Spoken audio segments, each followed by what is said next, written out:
The timer on my watch beeped once, a small sound that echoed through the laboratory like a gunshot. 60 seconds exactly. I looked up at Marcus, the only person I'd ever truly loved, and saw the truth reflected in his eyes. "It's too late," he whispered, staring at the small cut on his forearm where the sample had splashed just a minute earlier. Already the veins around the wound had darkened to an unnatural blue-black, thin tendrils spreading outward with visible speed. "You have to do it now, Susan." My hand trembled as I lifted the bone saw, tears streaming down my face, but I forced my voice to remain steady. "I can't lose you, Marcus. Not after everything." "If you don't cut it off, you'll lose me anyway."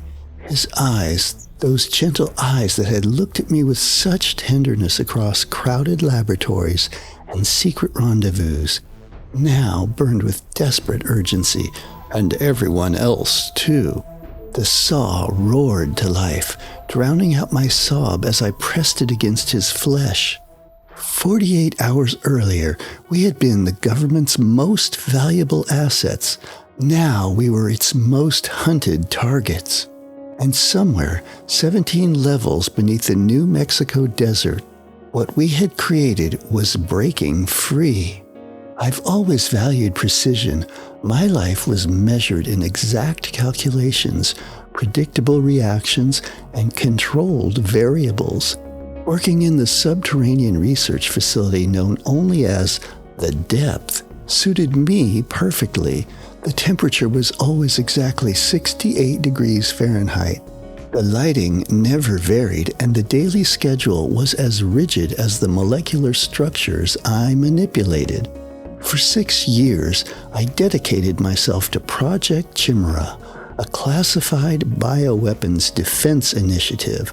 The government called it preemptive protection, developing countermeasures for biological threats that didn't yet exist but theoretically could. I called it playing with fire.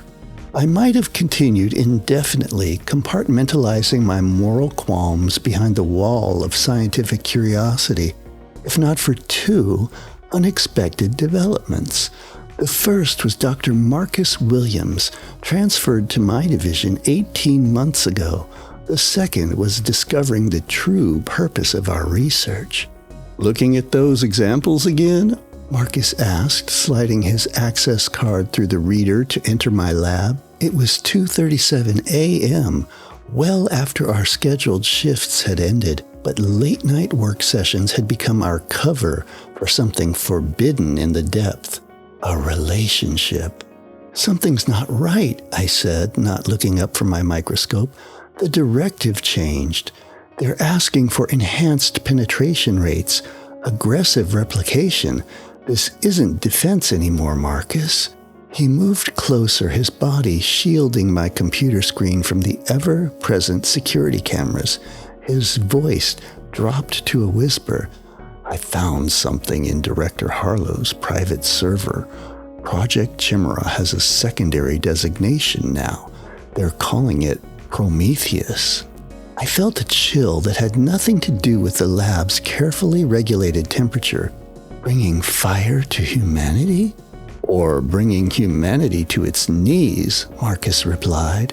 "The latest simulation shows a potential fatality rate of 86% if deployed in urban centers." I finally looked up, meeting his eyes. "They're weaponizing our research." "Worse," Marcus said, sliding a small drive into my lab coat pocket with practiced discretion. "They're planning to use it." That night changed everything. The drive contained classified briefings, deployment scenarios, and target assessments. What had begun as a defensive research project had evolved into something monstrous, a plan to unleash a genetically engineered pathogen that could target specific genetic markers, theoretically eliminating enemy combatants while leaving friendly populations unharmed. But the scenario was flawed. We knew it couldn't work as clearly as the military believed. The virus we'd helped create had already shown signs of rapid mutation in limited trials. Once released, it would evolve beyond our ability to control it. "We have to stop this," I said as we lay in my narrow bed, hidden in the private quarters that offered the depths scientists their only semblance of privacy. "We're the only ones who understand what this thing can really do." Marcus traced the line of my jaw with his finger, his touch impossibly gentle for hands that had designed something so deadly. "How? We're 17 levels underground. Every exit is guarded. Every transmission is monitored." "We take it," I said, the plan forming even as I spoke. "We take the active virus sample and the antibody prototype. Without both, they can't move forward." "That's suicide, Susan. Even if we could get into the biosafety level 4 containment area without authorization, we'd never make it to the surface." I sat up suddenly, energized by desperate clarity. "We don't need to make it out with the samples. We just need to make sure they can't be used. Destroy them if necessary. They'll rebuild. They have our research." "Not all of it. Not the stabilization sequence I developed last month. I kept it out of the official records." My heart raced with equal parts of fear and determination. Without it, the virus breaks down within hours of synthesis. Marcus stared at me with newfound admiration. "You suspected something all along." "I've always been careful, and now we need to be decisive." The plan we formulated that night was born of desperation and love, both for each other and for the humanity we had sworn to protect when we first donned our lab coats. We would access the BSL-4 lab during the skeleton third shift, retrieve the samples, and attempt to reach the surface. If caught, we could destroy the samples rather than let them fall back into military hands. What we didn't anticipate was Director Harlow's paranoia, or how closely he'd been watching us. "Identity confirmed. Welcome, Dr. Reeves," the automatic system announced as I pressed my palm against the scanner outside the BSL-4 lab. The hydraulic doors slid open with a soft hiss, revealing the most secure laboratory in the depth. "We have 17 minutes before the next security sweep," Marcus said, checking his watch. He carried a small cooling case designed to transport sensitive biological samples between labs. We moved efficiently through the protocols, donning additional protective gear, passing through the UV sanitation chamber, entering our access codes at 3 separate checkpoints. Every second felt stretched, every small sound amplified by our frayed nerves. The core sample storage was a circular room at the center of the lab, its walls lined with refrigerated compartments. Each held deadly potential, engineered pathogens that could devastate populations along with their calculated countermeasures. "Found it," I said, my gloved finger hovering over the display panel. "Chimera strain CR-214, and the antibody prototype is 3 units down." Marcus opened the cooling case while I entered the retrieval sequence. The first compartment slid open, revealing a small vial of clear liquid suspended in a magnetic field. As I carefully transferred the virus sample to the case, a voice came from the laboratory entrance. "I'm disappointed, Dr. Reeves, though not entirely surprised." Director Harlow stood in the doorway, flanked by 2 armed security personnel. His thin face showed no anger, only cold calculation, as if we were merely variables in an equation he'd already solved.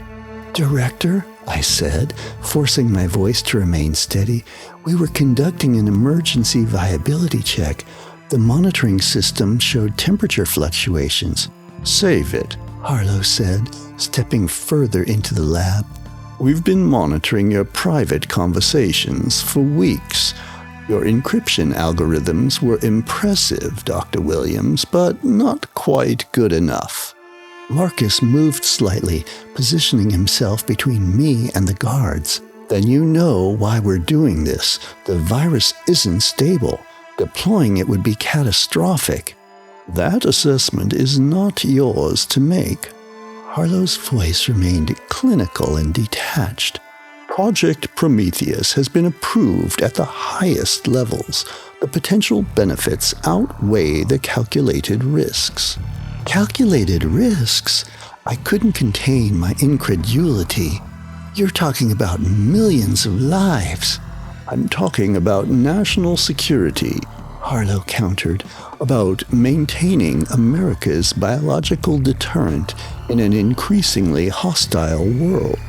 It won't stay contained to enemy territories, Marcus insisted. The mutation rate is within acceptable parameters, Harlow interrupted. Your moral reservations have been noted and dismissed, doctors. Now step away from the storage unit. The guards raised their weapons, the metallic clink of safeties disengaging unnaturally loud in the sterile laboratory. In that moment, I made a decision. I dropped the vial. The reinforced glass shouldn't have broken.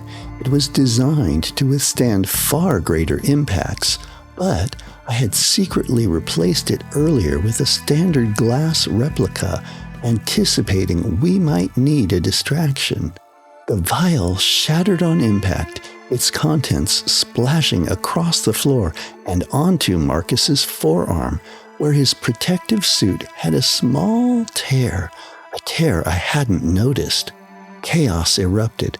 Alarms blared as the lab's contamination protocols engaged. Emergency doors began to close automatically as Harlow shouted for the guards to seize us.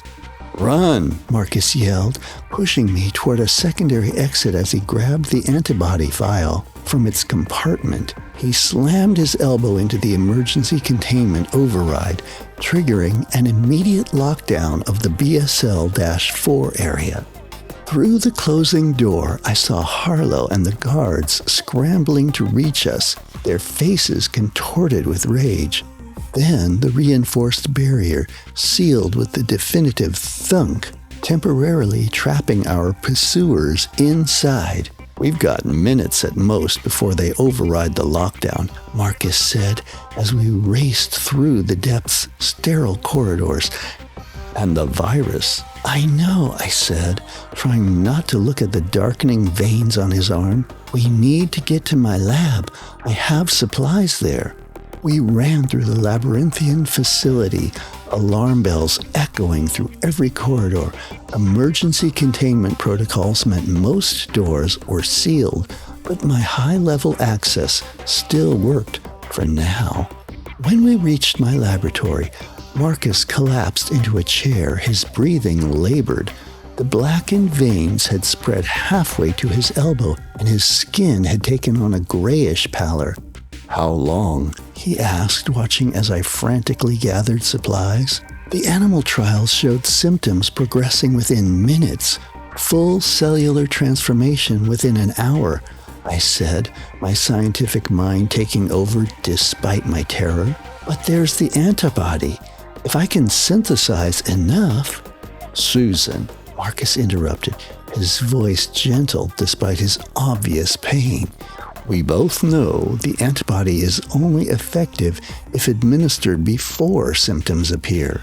I refused to accept it, setting up my equipment with trembling hands.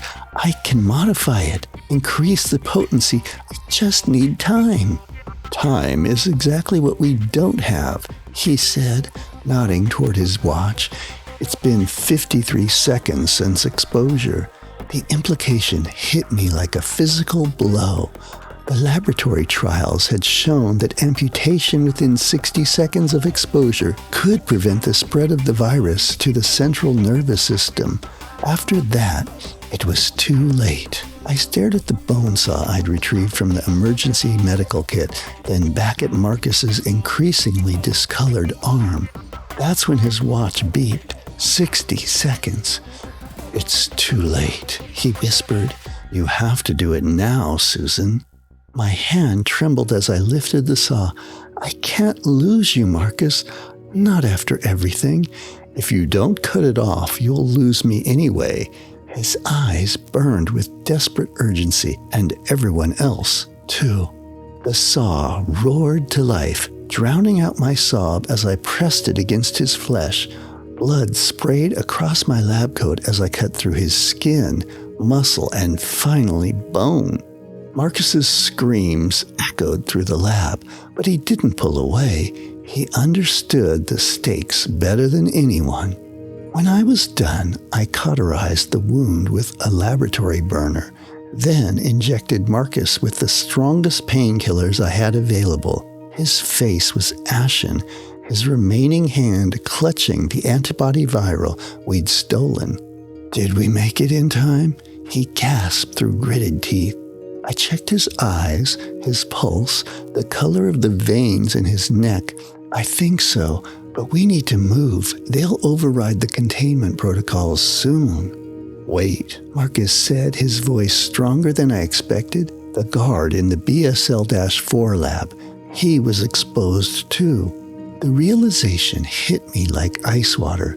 The virus was loose in the depth, in a facility with over 200 personnel, and we had the only sample of the antibody. Right on cue, the facility-wide intercom crackled to life. Director Harlow's voice, usually so controlled, now had an edge of panic. "Attention all personnel. Medical emergency in progress. Security Officer Taylor has been taken to the infirmary with an unknown infection. All Level 3 and above medical staff report immediately." Marcus and I exchanged horrified glances. "It's started," I whispered. We had perhaps 30 minutes before the infection spread beyond containment. The virus worked with terrifying efficiency, first attacking the brain's limbic system, enhancing aggression while diminishing higher reasoning, then systematically breaking down cellular walls to allow rapid genetic restructuring. The end result was something no longer human, a creature driven only by the need to spread the infection. "We need to reach the surface," Marcus said, struggling to stand. "Warn the outside world." "Not just warn them," I said, holding up the antibody viral. "We need to get this to someone who can mass produce it. It's the only hope if containment fails." The journey through the depth became a nightmare. Emergency lighting bathed the corridors in pulsing red. Occasionally, we heard screams in the distance, growing more frequent and more bestial as minutes passed. We reached the main elevator door to find the cars locked down, emergency protocols in full effect. The only way up was the maintenance shaft, 17 levels of ladders and narrow platforms. "You'll never make it," I said, looking at Marcus's pale face and the bloody bandage where his arm had been. "Not in your condition." "We stay together," he insisted. "All the way up or not at all." I knew he was right. Separated, neither of us had a realistic chance of reaching the surface. Together, at least we had hope. The maintenance shaft was eerily quiet compared to the chaos spreading through the research levels. We climbed slowly, Marcus gritting his teeth against his pain each time he had to haul himself up another rung with his remaining arm.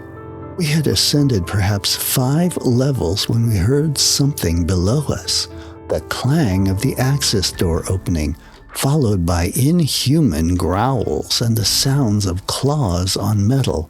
"They're in the shaft," Marcus gasped. "Move faster." I looked down into the dim shaft. Shadowy figures were climbing with unnatural speed, moving more like spiders than humans. Former colleagues, now transformed by the virus we had helped create. They barely resembled the people they'd once been. Their skin had turned a sickly gray. mottled with blue-black patches where blood vessels had ruptured and mutated. Their movements were jerky, yet unnaturally fast, driven by the virus's imperative to spread. Most horrifying were their faces, jaws distended to accommodate elongated teeth, eyes milky and vacant, yet somehow still radiating hunger. They were something from a nightmare, zombies created by our own handiwork. 8 more levels, I said, forcing my burning muscles to pull me up faster. We can make it. The creatures gained on us with every passing minute. By the time we reached level 3, I could hear their labored breathing, the wet sounds of partially transformed vocal cords attempting to form words. Susan, one of them called, the voice a distorted version of what might have been Dr. Patel from the genetics lab. Wait for us. We need the antibody. Don't listen, Marcus warned. That's not Patel anymore.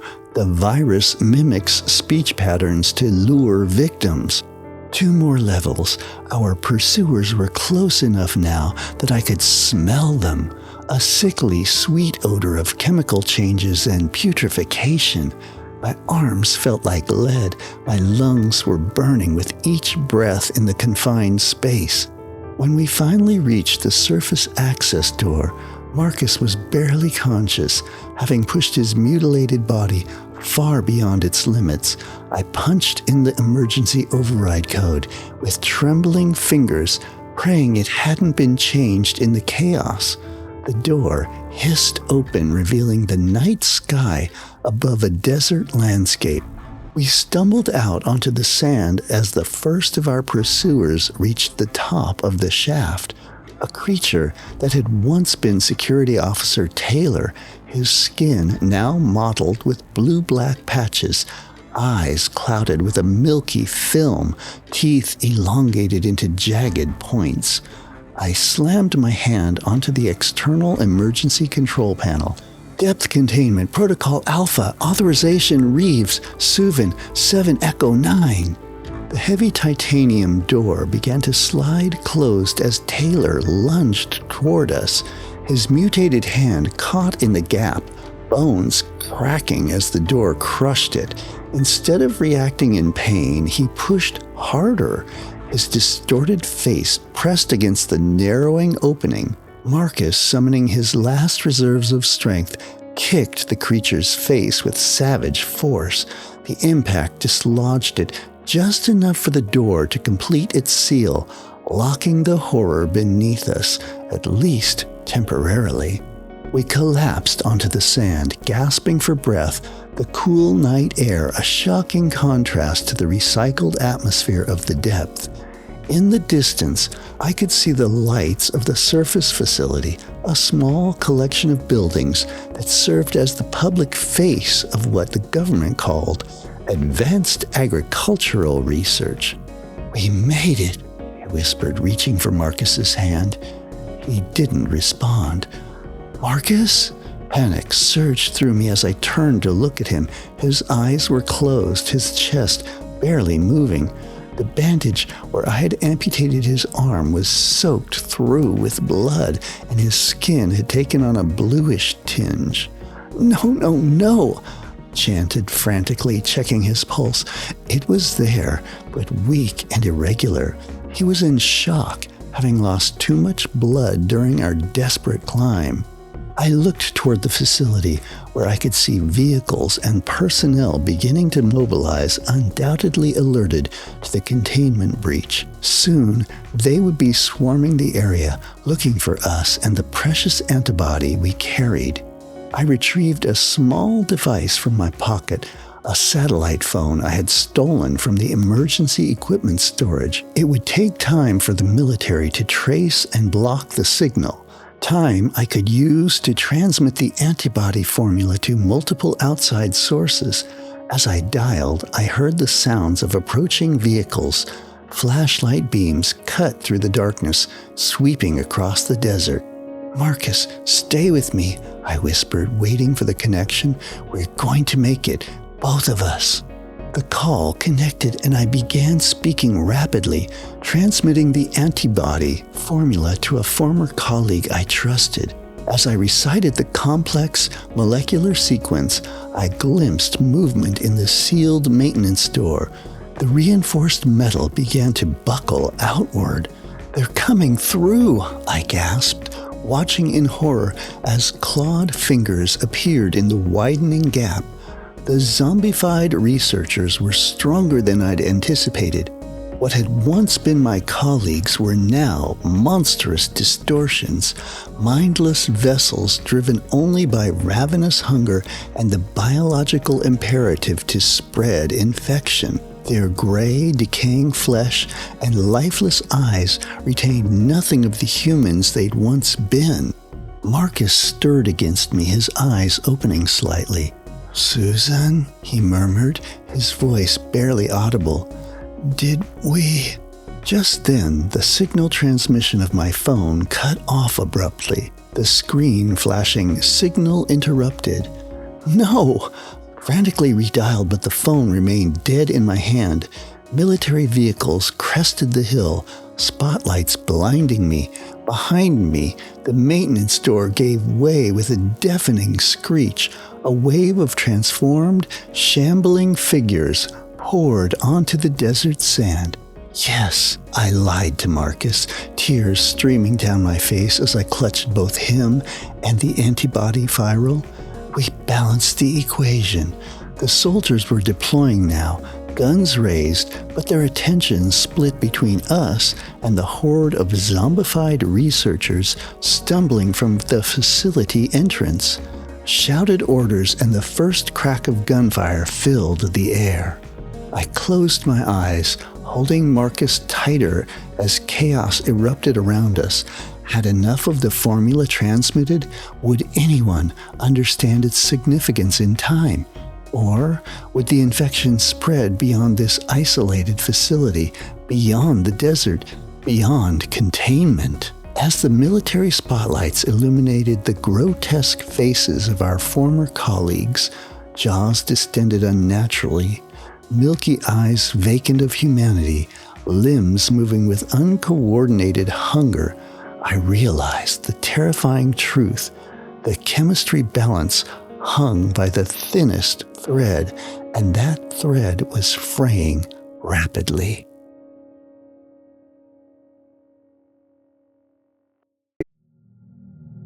Thanks for listening to my Dark Veil tale. Make sure you like and subscribe to my channel. It really does help me grow this channel so I can make more content for your enjoyment. Also, check out the linked video for another creeper-style story from Dark Veil Tales.